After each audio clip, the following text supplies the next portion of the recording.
श्री गणेशाय नमः। नारायणं नमस्कृत्य नरं चैव नरोत्तमं देवीं सरस्वतीं व्यासं ततो जयमुदीरयेत्।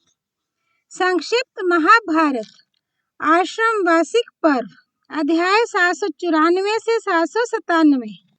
अध्याय 794। धृतराष्ट्र का प्रजा वर्ग से वन जाने की अनुमति लेते हुए क्षमा मांगना और युधिष्ठिर को उनके हाथों सौंपना।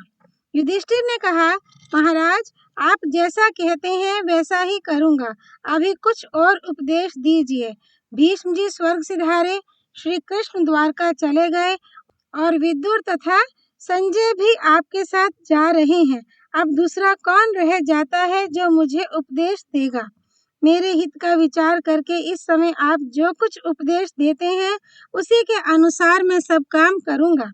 धर्मराज के ऐसा कहने पर धृतराष्ट्र ने कहा, बेटा अब रहने दो, मुझे बोलने में बड़ा परिश्रम पड़ता है, अब तो मैं जाने की अनुमति चाहता हूँ।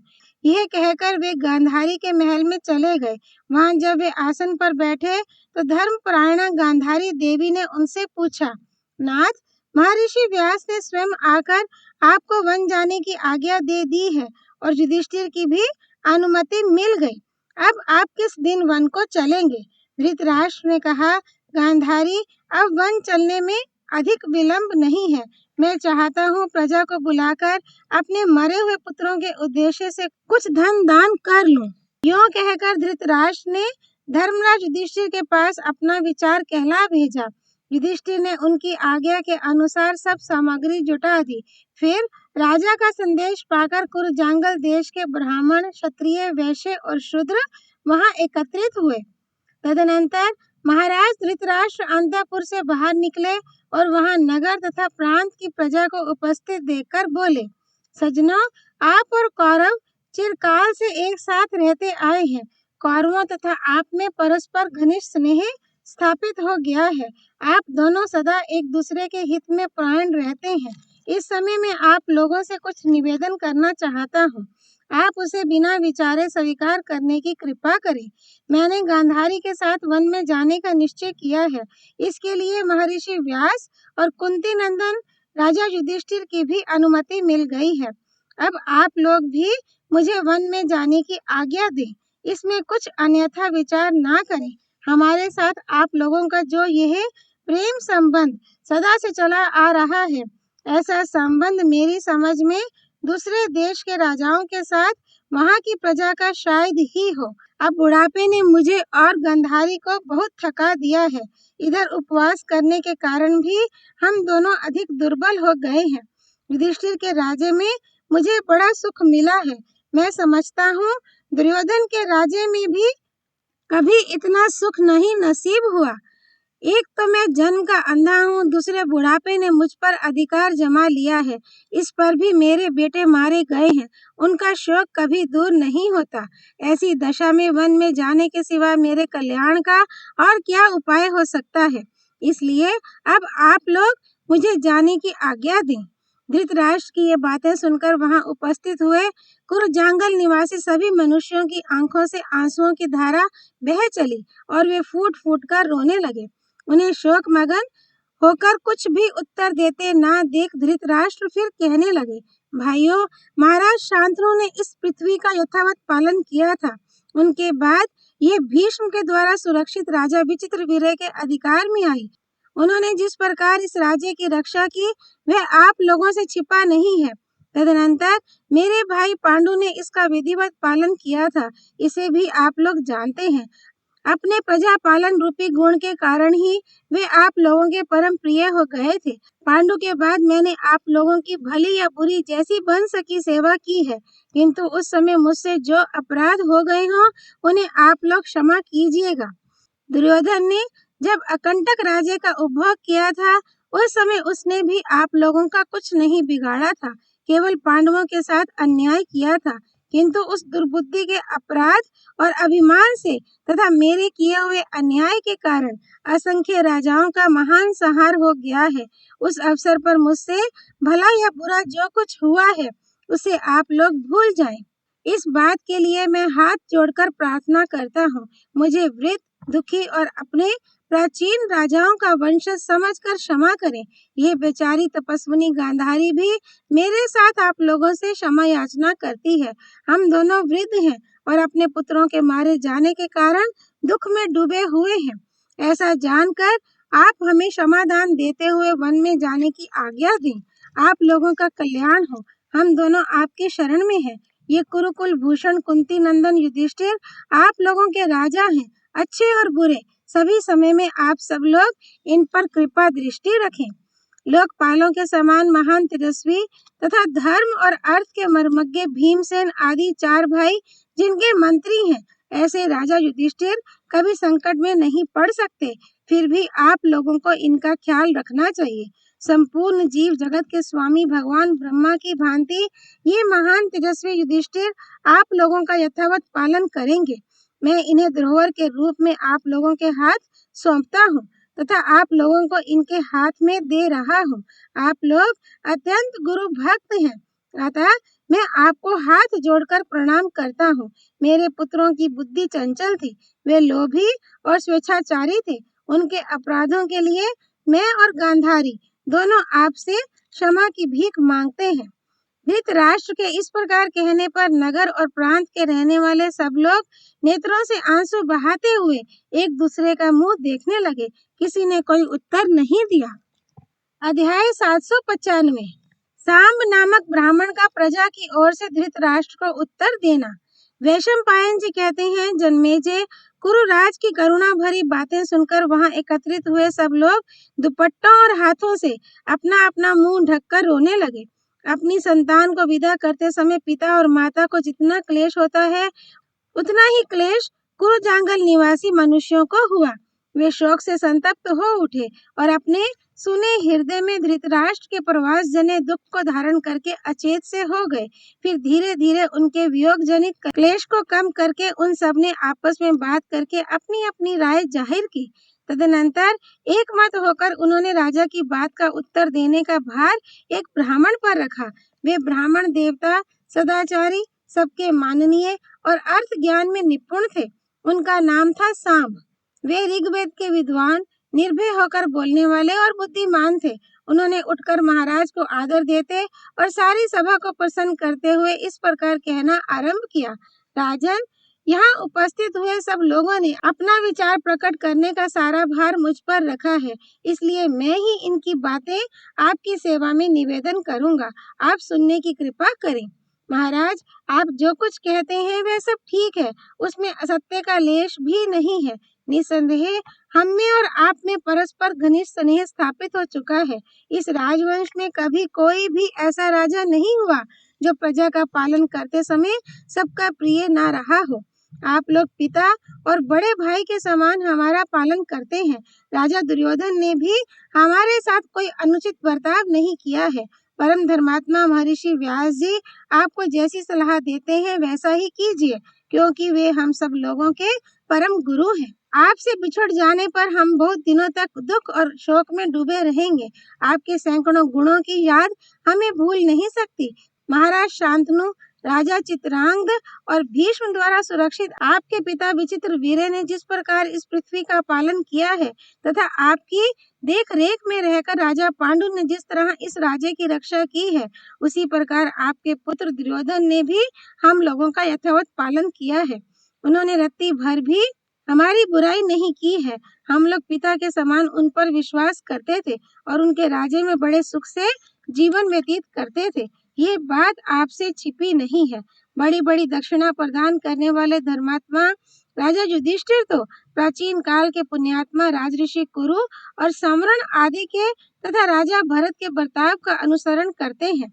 इनमें कोई छोटे से छोटा दोष भी नहीं दिखाई देता। इनके राज्य में आपके द्वारा सुरक्षित होकर हम सदा सुख से ही रहते आ रहे हैं। आपका या आपके पुत्र का कोई सूक्ष्म से सूक्ष्म अपराध भी हमारे देखने में नहीं आया। महाभारत युद्ध में जो जाति भाइयों का संहार हुआ है और उसके विषय में जो आपने दुर्योधन के अपराध की चर्चा की है, इसके संबंध में भी मैं आपसे कुछ निवेदन करना चाहता हूँ। कौरवों के मारे जाने में न दुर्योधन का हाथ है न आपका, कर्ण और शकुनी ने भी कुछ नहीं किया है। हमारी समझ में तो ये देव का विधान था जिसे कोई टाल नहीं सकता था। पुरुषार्थ से देव को मिटना असंभव है। उस युद्ध में 18 अक्षौहिणी सेनाएं एकत्रित हुई थीं, किंतु भीष्म, द्रोणाचार्य, कर्ण और कृपाचार्य आदि कौरव पक्ष के प्रधान योद्धाओं ने तथा सात्यकी, धृष्टद्युम्न, भीमसेन, अर्जुन, नकुल और सहदेव आदि पांडव पक्ष के वीरों ने 18 दिनों में ही सबका संहार कर डाला। ऐसा विकट संहार दैवी शक्ति के बिना कदापि नहीं हो सकता था। अतः उन राजाओं के वध में आपके पुत्र दुर्योधन, आपके सेवक महावीर कर्ण तथा शकुनी भी कारण नहीं है। उस समय जो हजारों राजा मौत के घाट उतारे गए, वे सब देव की ही करतूत समझिए। इस विषय में दूसरा कोई क्या कह सकता है? आप इस संपूर्ण जगत के स्वामी हैं, इसलिए हम आपको सबसे श्रेष्ठ और धर्मात्मा मानते हैं तथा आप और आपके पुत्र के साथ अपनी हार्दिक सहानुभूति प्रकट करते हैं। परमात्मा करे महाराज दुर्योधन ब्राह्मणों के आशीर्वाद से अपने सहायकों सहित वीर लोक को प्राप्त हो। आप भी धर्म में ऊंची स्थिति और पुण्य प्राप्त करें। आप संपूर्ण धर्मों को ठीक ठीक जानते हैं, इसलिए उत्तम व्रतों के अनुष्ठान में लग जाइए। पांडुनंदन राजा युधिष्ठिर, पहले के राजाओं द्वारा स्वीकृत किए हुए ब्राह्मणों के अग्रहार, दान में किए हुए ग्राम तथा परिब्रह पुरस्कार में दिए हुए ग्राम की रक्षा करते ही हैं। ये दीर्घदर्शी, कोमल स्वभाव वाले और जितेंद्रिय हैं। इनके मंत्री उच्च विचार के हैं। इनका हृदय बड़ा ही विशाल है। ये शत्रुओं पर भी दया करने वाले और परम पवित्र हैं। बुद्धिमान होने के साथ ही ये सबको सरल भाव से देखने वाले हैं और हम लोगों का सदा पुत्रवत पालन करते हैं। ये पांचों भाई बड़े पराक्रमी, महात्मा तथा पूर्ववासियों के हित साधन में लगे रहने वाले हैं। कुंती, द्रौपदी, उलूपी और सुभद्रा भी कभी प्रजा के प्रतिकूल व्यवहार नहीं करेंगी। आपका प्रजा के साथ जो स्नेह था, उसे युधिष्ठिर ने और भी बढ़ा दिया है। नगर और प्रांत के लोग कभी उनकी अवहेलना नहीं कर सकते। इसलिए महाराज, आप युधिष्ठिर के विषय की चिंता तो छोड़ दीजिए और अपने धार्मिक कार्यों के अनुष्ठान में लग जाइए। आपको समस्त प्रजा का नमस्कार है। सांब के धर्मानुकूल और गुण युक्त वचन सुनकर समस्त प्रजा उन्हें साधुवाद देने लगी तथा सबने उनकी बात का अनुमोदन किया। धृतराष्ट्र ने भी बारंबार सांब के वचनों की सराहना की और सब लोगों से सम्मानित होकर धीरे धीरे सबको विदा कर दिया। तत्पश्चात हाथ जोड़कर उन ब्राह्मण देवता का सत्कार किया और गांधारी के साथ वे फिर अपने महल में चले गए। अध्याय 796। धृतराष्ट्र का युधिष्ठिर से धन लेकर उससे भीष्म आदि का श्राद्ध करना। वैशंपायन जी कहते हैं, राजन, तदनंतर रात बीतने पर जब सवेरा हुआ तो अंबिका नंदन राजा धृतराष्ट्र ने विदुर जी को युधिष्ठिर के महल में भेजा। राजा की आज्ञा से महातेजस्वी विदुर जी युधिष्ठिर के पास जाकर बोले, राजन, महाराज धृतराष्ट्र वनवास की दीक्षा ले चुके हैं। आगामी कार्तिकी पूर्णिमा को वे वन की यात्रा करेंगे। इस समय तुमसे कुछ धन लेना चाहते हैं। उनका विचार है कि महात्मा भीष्म, द्रोण, सोमदत्त, भालिक और अपने पुत्रों तथा मरे हुए सुहृदों का श्राद्ध करें और उनके निमित्त दान दें। तुम्हारी सम्मति हो तो वे जयद्रथ का भी श्राद्ध करना चाहते हैं। विदुर जी की यह बात सुनकर युधिष्ठिर और अर्जुन बहुत प्रसन्न हुए और उनकी सराहना करने लगे। परंतु भीमसेन के हृदय में अमित क्रोध जमा हुआ था। उन्हें दुर्योधन के किए हुए अत्याचारों का स्मरण हो आया। अतः उन्होंने विदुर जी की बात नहीं स्वीकार की। अर्जुन उनका मनोभाव ताड़ गए, इसलिए वे कुछ विनीत होकर बोले, भैया, राजा धृतराष्ट्र हमारे ताऊ और वृद्ध पुरुष हैं तथा इस समय वनवास की दीक्षा ले चुके हैं। जाने के पहले वे भीष्म आदि समस्त सुहृदों का श्राद्ध कर लेना चाहते हैं। अतः इसमें आपको सहयोग देना चाहिए। सौभाग्य की बात है कि राजा धृतराष्ट्र आज हम लोगों से धन की याचना करते हैं। समय का उलटफेर तो देखिए, पहले हम लोग जिनसे याचना करते थे आज भी ही हमारे सामने हाथ फैलाते हैं। जो संपूर्ण भूमंडल के राजा थे वे आज वन में जाना चाहते हैं। अतः आप उन्हें धन देने के सिवा और कोई विचार मन में ना लावें। उनकी याचना ठुकरा देने से बढ़कर हमारे लिए और कोई कलंक की बात ना होगी। उन्हें धन ना देने से हमें महान अधर्म का भागी होना पड़ेगा। आप राजा युधिष्ठिर के बर्ताव से शिक्षा ग्रहण करें, क्योंकि बड़ा भाई ईश्वर के समान होता है। अर्जुन की यह बात सुनकर धर्मराज ने उनकी भूरी भूरी प्रशंसा की। तब भीमसेन ने क्रोध में भरकर कहा, अर्जुन, हम लोग स्वयं ही महात्मा भीष्म, राजा सोमदत्त, भूरिश्रवा, राजऋषि बालिक, महात्मा द्रोणाचार्य तथा अन्य सब सगे संबंधियों का श्राद्ध करेंगे। हमारी माता कुंती कर्ण को पिंडदान कर लेगी। राजा धृतराष्ट्र को इसके लिए धन देने की आवश्यकता नहीं है। वे उपयुक्त महानुभावों का श्राद्ध ना करें, यही मेरा विचार है। क्या तुम्हें उनकी करतूतें भूल गईं? वे ही हमारे कुल में आग लगाने वाले हैं। उनकी बुद्धि इतनी खोटी है कि कपट युद्ध आरंभ कराकर वे विदुर जी से बार बार पूछते थे कि इस दाम में हम लोगों ने कितना जीता है। भीम को ऐसी बातें करते देख बुद्धिमान राजा युधिष्ठिर ने डांट कर कहा, चुप रहो। अर्जुन ने कहा, भैया, आप मेरे बड़े और गुरुजन हैं, इसलिए मैं आपसे कुछ विशेष कहने का साहस नहीं कर सकता। इतना ही निवेदन करता हूँ कि राज ऋषि धृतराष्ट्र हमारे द्वारा सर्वथा सम्मान पाने के योग्य हैं।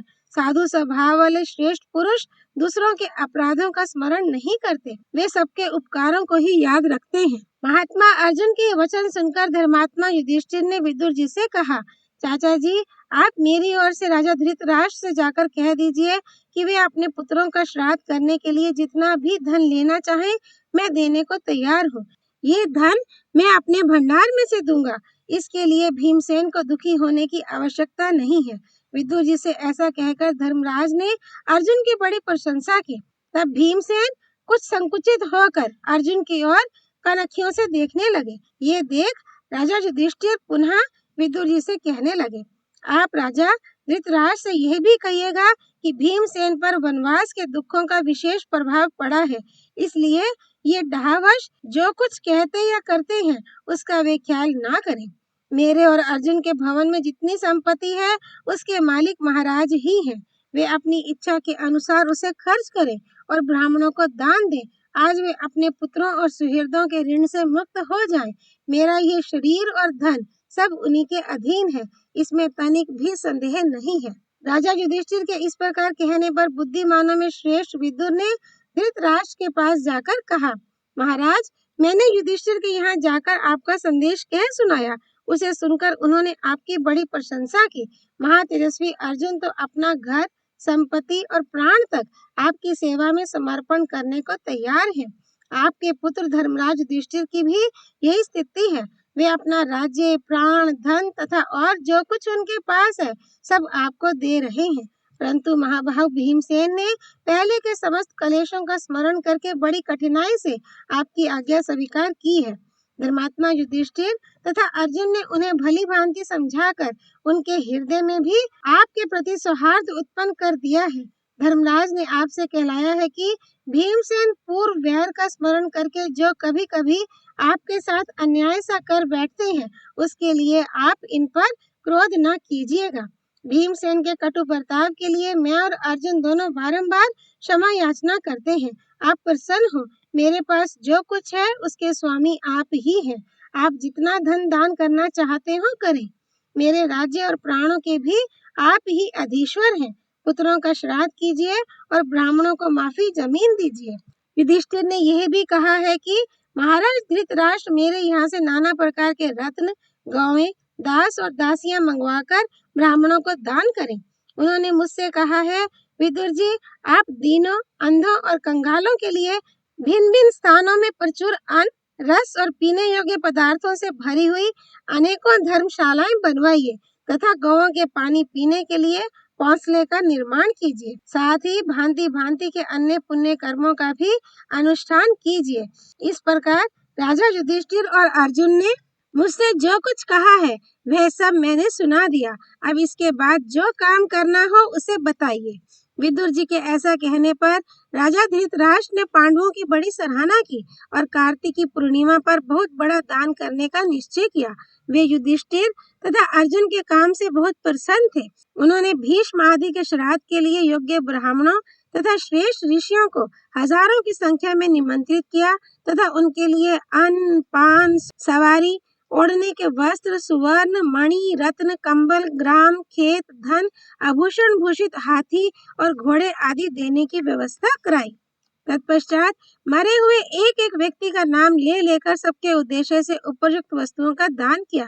द्रोण, भीष्म, सोमदत्त, बालिक, राजा दुर्योधन तथा अन्य पुत्रों का और जयद्रथ आदि सगे संबंधियों का नाम उच्चारण करके उन सबके निमित्त पृथक पृथक दान किया गया।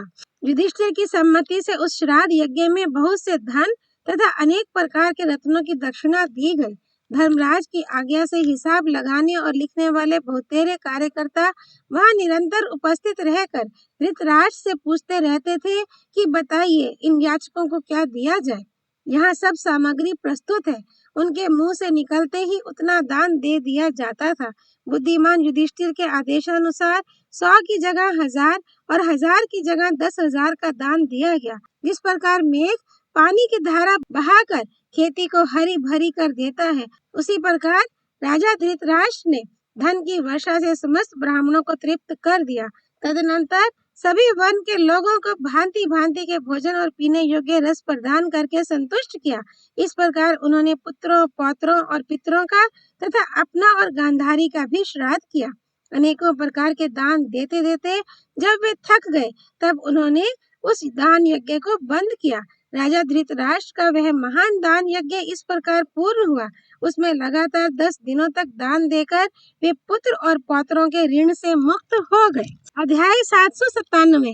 धृतराष्ट्र और गांधारी का कुंती आदि के साथ वनगमन और कुंती का युधिष्ठिर आदि को समझाकर लौटाना। वैशंपायन जी कहते हैं, राजन, तदनंतर 11वें दिन प्रातःकाल गांधारी सहित धृतराष्ट्र ने वन जाने की तैयारी करके पांडवों को बुलाया और उनका यथावत अभिनंदन किया।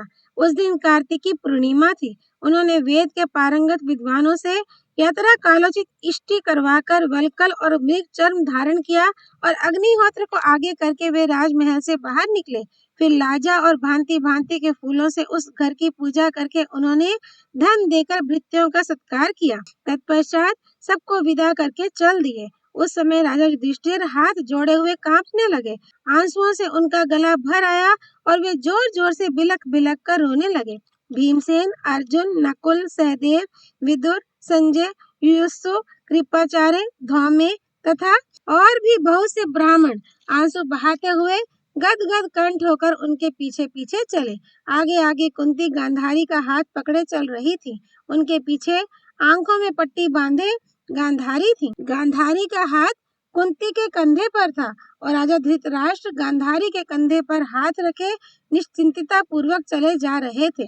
द्रौपदी, सुभद्रा, चित्रांगदा, नन्हा सा बालक लिए उत्तरा तथा कुरुकुल की अन्य स्त्रियां अपनी बहुओं को साथ लिए राजा धृतराष्ट्र के साथ जा रही थीं। उस समय दुख के आवेग से वे कुररी की भांति उच्च स्वर से विलाप कर रही थीं। उनके रोने की आवाज सुनकर चारों ओर से ब्राह्मण, क्षत्रिय, वैश्य और शूद्रों की स्त्रियां भी घर छोड़कर बाहर निकल आई। जिन रमणियों ने कभी बाहर आकर सूर्य और चंद्रमा तक को नहीं देखा था, वे ही कौरवराज धृतराष्ट्र के वन में प्रस्थान करते समय शोक से व्याकुल होकर खुली सड़क पर आ गई थी। तदनंतर राजा धृतराष्ट्र वर्धमान नामक द्वार से होते हुए हस्तिनापुर नगर से बाहर निकले। वहां पहुंचकर उन्होंने बारंबार आग्रह करके अपने साथ आए हुए जन समूह को विदा किया। विदुर और संजय ने राजा के साथ वन में जाने का निश्चय कर लिया था, इसलिए वे दोनों नहीं लौटे, किंतु कृपाचार्य और महाराज युयुत्सु को युधिष्ठिर के हाथों सौंपकर उन्होंने लौटा दिया। पूर्ववासियों के लौट जाने पर राजा युधिष्ठिर ने रनिवास की स्त्रियों को साथ लेकर धृतराष्ट्र की आज्ञा से लौटने का विचार किया और वन की ओर जाती हुई अपनी माता कुंती से कहा, माताजी, आप अपनी बहुओं के साथ नगर को लौट जाइए। मैं महाराज के पीछे पीछे जाऊंगा। ये धर्मात्मा नरेश तपस्या का निश्चय कर चुके हैं, इसलिए इन्हें वन में जाने दीजिए। धर्मराज के इस प्रकार कहने पर कुंती की आंखों में आंसू भर आए, तो भी वे गांधारी का हाथ पकड़े चलती ही गईं। जाते जाते ही उन्होंने युधिष्ठिर से कहा, महाराज, तुम सहदेव की कभी उपेक्षा ना करना। ये मेरे और तुम्हारे परम भक्त हैं। संग्राम में कभी पीठ ना दिखाने वाले अपने भाई कर्ण को भी सदा याद रखना, क्योंकि मेरी ही दुर्बुद्धि के कारण वह वीर युद्ध में मारा गया। बेटा, मुझ अभागिनी का हृदय निश्चय ही लोहे का बना हुआ है, तभी तो आज कर्ण को ना देखकर इसके सैकड़ों टुकड़े नहीं हो जाते। तुम अपने भाइयों के साथ उसके लिए दान पुण्य करते रहना। मेरी बहू द्रौपदी का भी सदा प्रिय करना। भीमसेन, अर्जुन और नकुल का हमेशा ख्याल रखना। आज से कुरुकुल का भार तुम्हारे ही ऊपर है। अब मैं वन में गांधारी के साथ रहकर तपस्या करूंगी और अपने इन सास ससुर के चरणों की सेवा में लगी रहूंगी। कुंती के ऐसा कहने पर भाइयों सहित युधिष्ठिर को बड़ा दुख हुआ। वे थोड़ी देर तक मौन रहकर कुछ सोचते रहे। इसके बाद शोकाकुल होकर माता से बोले, माँ, आपने अपने मन में ये क्या ठान लिया? आपको ऐसा नहीं करना चाहिए। मैं इसके लिए अनुमति नहीं दे सकता। हम लोगों पर कृपा करके लौट चलिए। पहले आपने ही विदुला के वचनों से हमें क्षत्रिय धर्म के पालन के लिए उत्साहित किया था। पुरुषोत्तम भगवान श्री कृष्ण के मुख से आपका विचार सुनकर ही मैंने राजाओं का संहार करके इस राज्य को हस्तगत किया है। कहाँ आपकी वह बुद्धि और कहाँ आज का ये विचार? हमें क्षत्रिय धर्म पर स्थित रहने का उपदेश देकर आप स्वयं उससे गिरना चाहती हैं। भला हमको, अपनी इस बहू को और इस राज्य को छोड़कर आप उस दुर्गम वन में कैसे रह सकेंगी? अतः हमारे ऊपर कृपा कीजिए। अपने पुत्र के ये अश्रु गदगद वचन सुनकर कुंती के नेत्रों में भी आंसू उमड़ आए, तो भी वे रुक ना सकी, आगे बढ़ती ही गईं। तब भीमसेन ने कहा, माताजी, जब पुत्रों के जीते हुए इस राज्य को भोगने का अवसर आया और राजधर्मों के पालन की सुविधा प्राप्त हुई, तो आपकी बुद्धि कैसे बदल गई? क्या कारण है कि आप हमें छोड़कर वन को जाना चाहती हैं? जब वन में ही रहना था, तो बालक अवस्था में हम लोगों को और दुख शोक में डूबे हुए इन मादरी कुमारों को आप नगर में क्यों ले आई? माँ, हम लोगों पर प्रसन्न होइए और बल पूर्वक प्राप्त की हुई राजा युधिष्ठिर की राजलक्ष्मी का उपभोग कीजिए। ये सुनकर भी कुंती वनवास के निश्चय से विचलित ना हुई। उनके पुत्र नाना प्रकार से विलाप करते रहे, किंतु उन्होंने उनकी बात नहीं मानी। सास को इस प्रकार वनवास के लिए जाती देख द्रौपदी का भी मुंह उदास हो गया और वह सुभद्रा के साथ रोती हुई कुंती के पीछे पीछे जाने लगी। कुंती की बुद्धि बड़ी ही ऊंची थी। वे वनवास का निश्चय कर चुकी थी, इसलिए अपने रोते हुए पुत्रों की ओर बारंबार देखकर भी वे टस से मस ना हुई, आगे बढ़ती ही चली गईं। पांडव भी अपने सेवकों और अंतःपुर की स्त्रियों के साथ उनके पीछे पीछे जाने लगे। ये देख कुंती देवी आंसू पोंछकर अपने पुत्रों से बोली, महाबाहो, तुम्हारा कहना ठीक है। पूर्व काल में तुम नाना प्रकार के कष्ट उठा रहे थे, इसलिए मैंने तुम्हें युद्ध के लिए उत्साहित किया था। जुए में तुम्हारा राज्य छीन लिया गया था। तुम सुख से भ्रष्ट हो चुके थे और तुम्हारे ही बंधु बांधव तुम्हारा तिरस्कार करते थे, इसलिए मैंने तुम्हें युद्ध के लिए उत्साह प्रदान किया था। पांडु की संतान किसी तरह नष्ट होने से बच जाए और तुम सब भाइयों के सुयश का नाश ना होने पावे, इस उद्देश्य से ही मैंने तुम्हें युद्ध के लिए उकसाया था। उसमें मेरा कोई व्यक्तिगत स्वार्थ नहीं था। मैं अपने स्वामी महाराज पांडु के विशाल राज्य का सुख भोग चुकी हूँ। बड़े बड़े दान और विधिवत सोमपान भी कर चुकी हूँ। मैंने अपने लाभ के लिए श्री कृष्ण को प्रेरित नहीं किया था। विदुला के वचन सुनाकर जो उनके द्वारा तुम्हारे पास संदेश भेजा था, वह सब तुम्हारी रक्षा के उद्देश्य से ही किया गया था।